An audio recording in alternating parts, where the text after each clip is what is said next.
Hi you guys, my name's Melanie and today I'm going to be talking about oily skin and makeup. And I wanted to start off with the biggest misconception when it comes to oily skin and the thing that I think is most important when making the best out of your oily skin and your makeup routine, and that is skincare. You guys, the biggest misconception when it comes to oily skin is that you need to use over drying, harsh chemicals and products that will soak up all that oil and dry your skin out. And let me tell you why that's the biggest mistake people make. When it comes to skincare, number one, oily skin and skincare, you should still be washing your face at least twice a day, every single day, but the products that you're using do not need to be overly drying, harsh chemicals.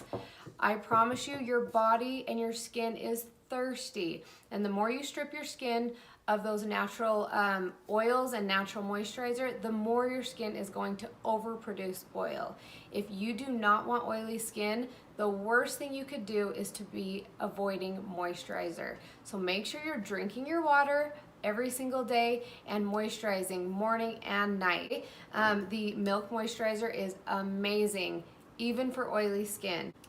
And even under your makeup, you can wear a moisturizer. So for me, I use my heavier moisturizer during my night routine, and then in the morning when I'm ready to put on my makeup, I do use a lighter moisturizer, but I don't avoid moisturizer or lotions. I know my skin needs that, and I know the more I deplete my skin of that, the oilier I will get. So my two favorites, this one is by Oil of Olay, and it is a SPF very light sunscreen moisturizer. I love that one under my makeup in the morning, and I also love the Supergoop SPF Unseen Sunscreen under my makeup. Both are really great options if you have oily skin, but don't avoid moisturizer. I promise your skin needs it.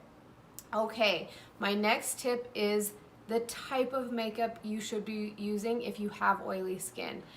You do not need to use a powder foundation or a heavy mattifying liquid foundation.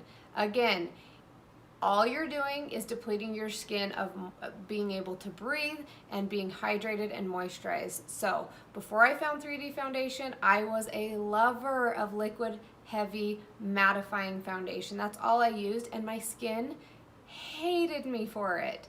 So cream foundation is amazing for oily skin. It lets the skin breathe, it hydrates the skin, and as you wear it over time, you let your skin adjust. I promise you, your oil glands, your body will relax and it will stop producing so much oil, and you will be so glad that you've switched to a cream foundation. One of the most important parts is finding the right color for your skin tone. So with Mascara Beauty, you guys know we offer a wide variety of foundation colors, and this doubles as your foundation and your concealer. You shouldn't and do not need anything else, no matter what your skin type is, okay?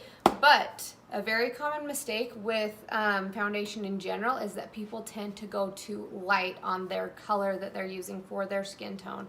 So you want to use the darkest color possible, obviously without being too dark, but we want to be able to use the least amount of product possible while still getting the best coverage possible. So if you are using too much makeup, if it's feeling heavy or cakey, or you're going through it super fast, it's probably because your color is a little bit too light, and you don't want that, especially with naturally oily skin. So if that's you, you need to bump up and try a shade darker, maybe even 2 shades darker. Less is more with 3D foundation, and you should be able to use the tiniest amount and still get completely full coverage if that's what you're looking for. So if you are an artist, keep that in mind. If you are a customer and you're feeling like it's heavy, or it's accentuating or settling in fine lines or wrinkles, or you're going through it super fast, you need to contact the artist that you're working with and tell her you want a color match adjustment maybe, and bump up to that darker shade so that you can get more bang for your buck and really utilize the makeup to its full potential. Okay, next up is priming or prepping your skin for the foundation that you're going to put on it. So prepping your skin is super important. Now that I have washed, toned, and moisturized my face, I'm ready for primer For me, I prefer mascara's Stay Setting Spray to prime my skin. And you know what? I just miss this all over. This stuff is amazing and makes a huge difference in the wear and longevity of the makeup. If you don't want to spray it directly on your face like that, you can also take a perfector sponge and spray the product directly on the sponge, like so, and then just pat it all over your face to really prep that skin so that the foundation goes on well and stays on all day long. Okay, if you're into primers, let me tell you a little secret. A lot of the primers on the market do not work well with 3D foundation, but I have found a couple that I absolutely love. Number one being this e.l.f. Poreless Putty Primer, you guys. If you've heard of the Tatcha primer, this is the dupe, and I like it just as much or better for a fraction of the cost. So this putty primer works amazingly well with 3D foundation. Okay, and then the next one is the Becca Ever Matte Poreless Perfector Primer. This one is really, really great for super oily skin to control that oil before you apply your makeup. So those are the two, and I've tried lots of different primers, but if I was going to suggest any, those would be it. I love these if you are a primer lover, but you know, the OG works better than anything I've tried. So definitely don't forget to prep your skin before you apply your foundation. Okay, so now that we've primed our skin, let that soak in for a couple of minutes, we're ready for application. And my tip with this part is less is more, especially for those of you that are just barely switching. It's so common for people that are used to traditional makeup to use way too much of the cream 3D foundation. You want to keep in mind that cream foundation is very pigmented, much more pigmented than like a liquid foundation or anything like that. A little bit goes a long way, and we're mainly just wanting to lightly pat it in the areas you want it and then spread it around, and you'll still get amazing full coverage if that's what you're looking for, as long as you're using the right color. Okay, once your 3D foundation is applied, now it's time to set your makeup in place. There's a couple ways you can do that. Of course, I prefer to spray with the Stay Spray, so I just, again, mist this all over my face. And as you can tell, I'm not shy with that Stay Spray. It really has been such a big game changer in my makeup routine. I mean, I can put my makeup on one time in the morning, prep with this, set with this, and I do not have to touch my face all day long. My makeup really stays in place all day, and this method is especially helpful if you have oily skin. Okay, so my biggest tips for oily skin and eye makeup is, number one, find a mascara that works best for oily skin. If your makeup tends to transfer or smudge above or even below and get black under your eyes, you want to find a mascara that doesn't do that. My most favorite mascaras in that case are the Thrive Cosmetics mascara and the L'Oreal Paris Voluminous Lash. Both of those work amazing, and you won't see that transfer underneath your eyes or smudging up on your eyelid. Number two tip for that is to do your eye makeup first. So do your mascara, do your eyeshadow, do your eyeliner, whatever it is you're wearing for the day, do that first before you start adding foundation or concealer around your eyes. It gives it a chance for your eye makeup to really set and dry before you add in the cream foundation. If you do it the other way around and you put wet mascara, it can tend to touch the skin around it and transfer or smudge. So to avoid that, make sure you're doing your eye makeup very first and then move on to the rest of your face.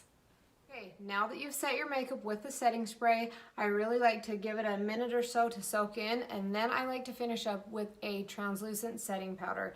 My favorite one is Airspun. You can get this just about anywhere: Walmart, Target, CVS, Walgreens, Amazon. It's everywhere now. And I like to apply with the little poof that it comes with, and I just like to set my makeup mostly in my highlight areas. So I really love the dewy natural glow that 3D foundation gives, so I try to avoid my contour and blush areas as best I can. Yes, powder kind of gets everywhere a little bit, but I don't do a ton of powder in my blush and contour areas. I just pat it on, and obviously I'm putting it on a little bit heavy. If you've ever heard of the term baking, that is what this is referring to. What I like to do if I really have a customer or a client that has super oily skin, or if I'm gonna go out and be sweaty, or if I'm in a hot, humid place, anything like that, I'll put the makeup on just like that and let it sit for 5 or 10 minutes while you do your eye makeup, while you do your hair. Let that sit for a minute, and the warmth or the heat from your skin will really set your foundation in place. So after it's sat for a few minutes, I like to take the fluffy end of the B Squared blush and bronzer brush and just kind of dust off the excess. So anywhere that you get oily, this is a super helpful tip to set your makeup in place and make sure it doesn't budge. So especially in the T-zone is a very common area where people kind of tend to get oily throughout the day. Baking in those areas will be super helpful. So dust off the excess and you're good to go.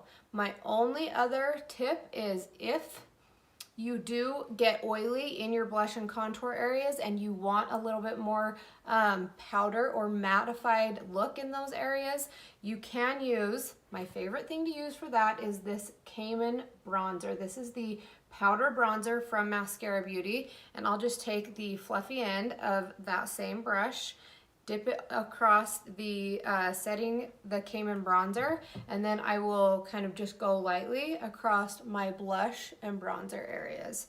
So this will set your those areas, and it will give you a little bit of added warmth to the skin, which is so, so pretty.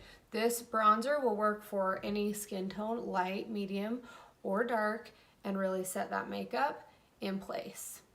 And you should be good to go. The number one tip with a setting powder, whether it's a translucent or this Cayman bronzer, is to do it after setting spray. That is a common mistake, is that people will set with a powder and then they'll miss the setting spray all over, and you don't want to do that. You want to switch that around, set with the spray first and powder very last. Okay, so my very last bit of advice or tip for oily skin people, you want to give your skin time to adjust, especially those of you that have been wearing really drying or mattifying foundations or powder foundations, or using excessively drying skincare. You need to let your skin adjust. You're not gonna use this skincare or use these tips and tricks and have that oil production, you know, completely decrease overnight. You wanna give your skin a few days or even a few weeks to adjust to your new routine and your new makeup. And I promise you it will. I was one of those that wore heavy, thick liquid foundations that was really mattifying, and it really did suck the life out of my skin. So as I switched to 3D foundation, my skin adjusted over time, and I'm telling you, my makeup and my skin has never looked healthier, been healthier. My makeup's never lasted this long and looked as good as it does with the routine of Mascara Beauty, Trace Leches skincare, and 3D foundation. So give it time, give it patience, and your skin will adjust, and you will feel and look more beautiful than you ever have in your entire life.